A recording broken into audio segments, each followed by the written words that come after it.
Good morning, it's Coy, and welcome to the Eclectic Cottage. I'm at my art room desk this morning, finishing up our little project from yesterday. If you recall, we made the little flip down journal spots, and I did get them decorated, so I'll show them to you real quickly. I think they came out cute. Cute. I love that one.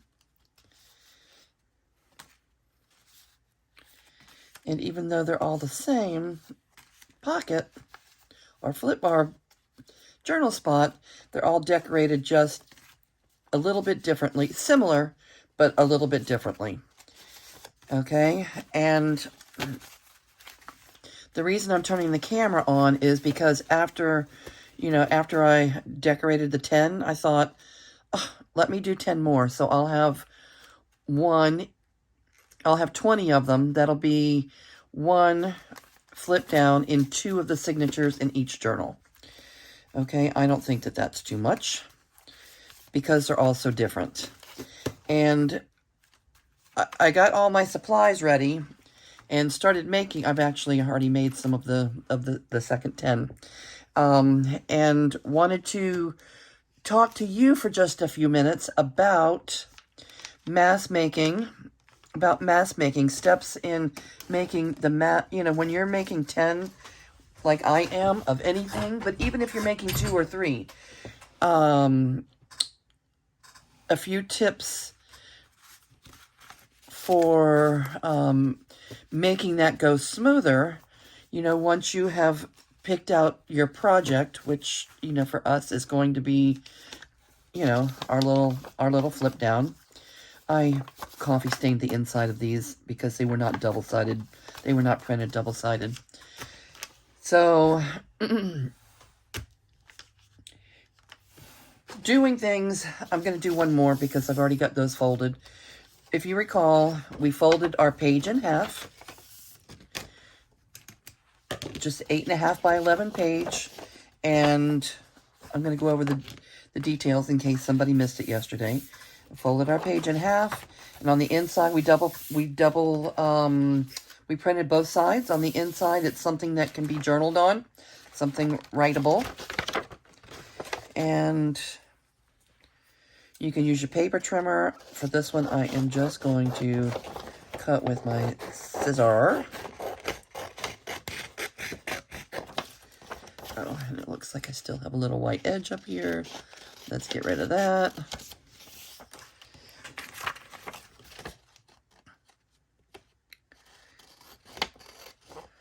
I love these so much. I'm going to make these a regular part of my journals. I'm going to make it a often made project because they're so cute and would go good in any journal with any paper type, even book pages. Anyway, remember we folded our little flaps down. So my point is,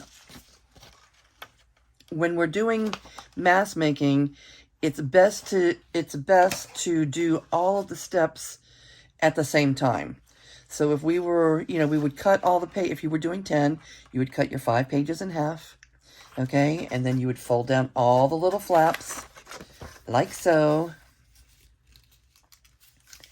All right, we're doing it 2 times, but, and if we were doing it all together, we would do it 10 times, okay? And then once that's done, you do all of your folds. And if you recall, I was just matching up the corner of our flap to the corner of the bottom of our paper to make sure that we didn't have any gaps. Because remember, if it was up too high, you would have a little gap. You want to make it at least come down to the bottom of that flap. And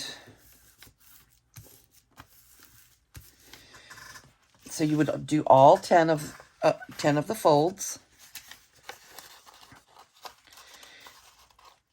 And it goes so much faster when you are like with any assemblage. If you're doing it in parts, it's going to go faster when you're doing all of the same thing. So, I don't know if I'm explaining that well, but hopefully you'll get the point. And then I would go through and glue all 10 of them down. Okay, the flaps. Let's glue the flaps down. So you would do that 10 times. Instead of having to put the cap on the glue stick and, you know, open the glue stick 10 different times. We're just going to glue that down. And you would do it 10 times. All right, so then you would have all that part done. And then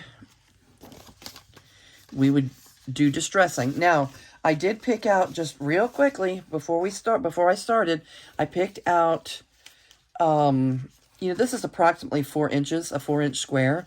So I picked out little pieces, little focal points that would definitely fit on a 4-inch square. All right, so I have a little stack to choose from.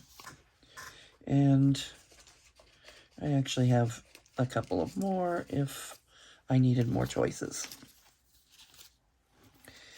All right, so I picked out my focal point. If you look on, you know, making a prototype, making a little formula. Okay, you don't have to use the same formula as mine, but you can see that I went with 3 items. I went with a focal point, and I happen to use, you know, my book page happens to have the watercolor on it. Okay, or you could use just plain book page or whatever you want. Make your, you know, decide what your second item is. And then my third little element is something small, either a number or just, you know, just something small as my third element. Okay, I happen to really like using numbers, so I use them a lot. And there's also, in here, there's also other little things besides numbers. Like these are Tracy Fox labels that just had signatures on them. I think they were from a identification card freebie that she put out recently, and I cut those out. I think I'm going to print those again because I've used a lot of them. See, I used a lot of them on this project and a few other projects. It just is a cute little third item. So I know, instead of having to think every time, how am I going to decorate each one of them, I'm going to have a little system down and know that it's, you know kind of what I'm going to do. So then I would go through and do any distressing on all 10 of them. Otherwise, you would be taking your ink pad out 10 times instead of just once. Let's, 10, 20, 30, 40 times instead of just once. So let's get all of the distressing done at one time. Because, like it or not, a lot of us, some folks skip the distressing step, and I can understand that. It is a whole nother step, and is rather time-consuming. But I know I'm not the only one that feels like your ephemera is kind of naked and unfinished without without distressing. So it's hard for me to put together anything unless it's already very antiqued or vintage. It's hard for me to do anything without putting a little bit of distress on it. And I'm pretty careful. I don't like grungy, so I'm pretty careful not to over distress. but I do like distressing. God love her, Rachel at Roxy Creations. She does not distress, and everything she does always looks so perfect.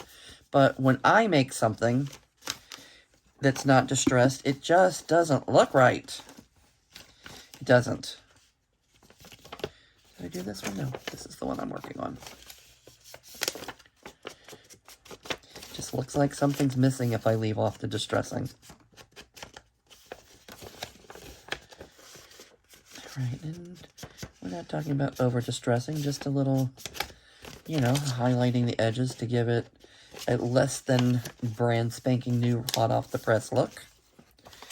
All right, so I've already done most of these, but you know, these few that I just pulled out, let's go ahead and get those done. This way we're only pulling our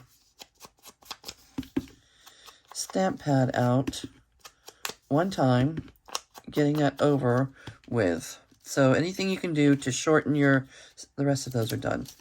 Anything we can do to shorten our steps, the better. I think most of these have already been distressed also. And I Rachel my corners. I don't like sharp pointy corners. So that is another step. Okay, I forgot to add that one in. On anything with sharp pointy corners, I just give the smallest little snip. I don't always use a corner rounder or anything. I just snip the corners so that they don't look weird.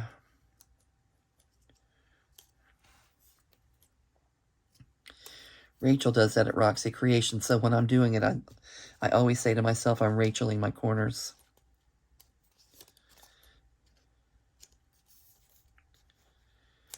I guess I added a few more of these after I already distressed.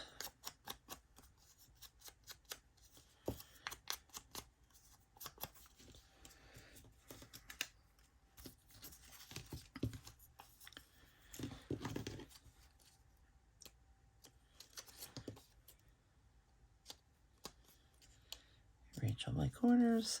So, you know, when you do the clipping or the corner rounder, however you're going to do your corners, if you decide to use a corner rounder, do all of them, everything at the same time. So you only have to take that corner rounder out one time. And it just makes everything more efficient. So that was my basic point, was just to say that. And also to show you my little, you know, the little decorating formula that I'm using this go round.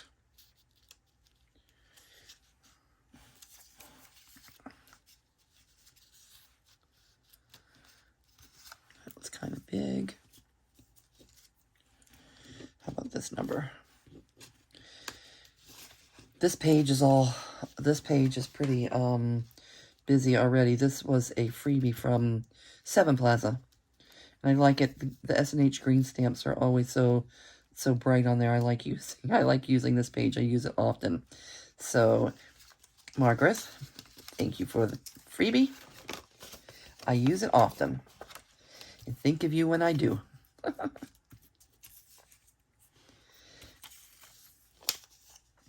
All right, now let's make our little collage a one-piece unit.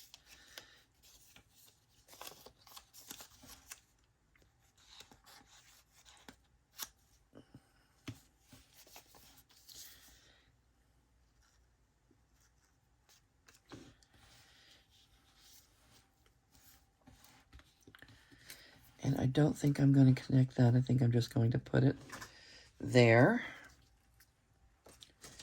And a glue page. Sorry, I rocked the boat.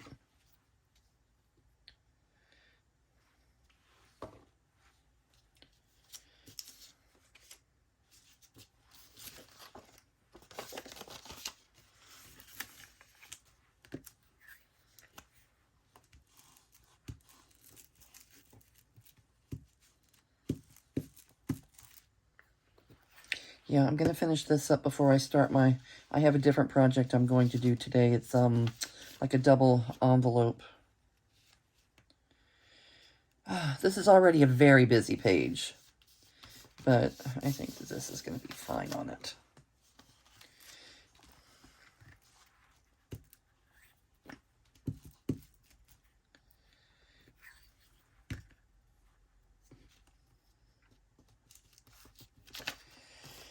And there you have it. Let me do this one. And then I think we will call it a wrap. I just wanted to pop in while this was going on my desk, just to share the thoughts and ideas that I was having at the moment about making the mask making a little more efficient.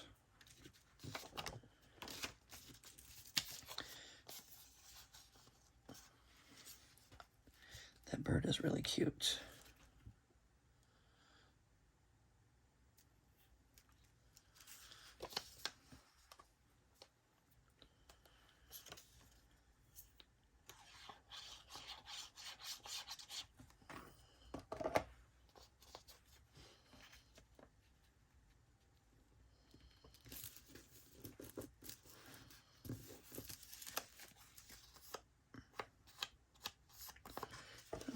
Much distressing on that. Looking awful bright and white. Just knock it back a little bit.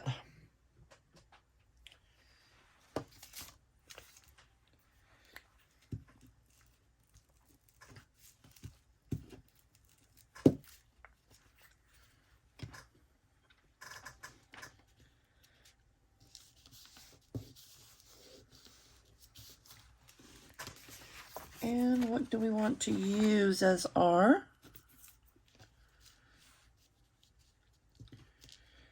third element?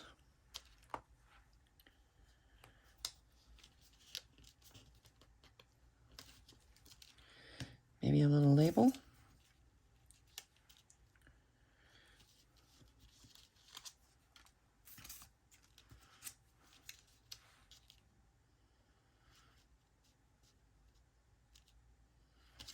Okay.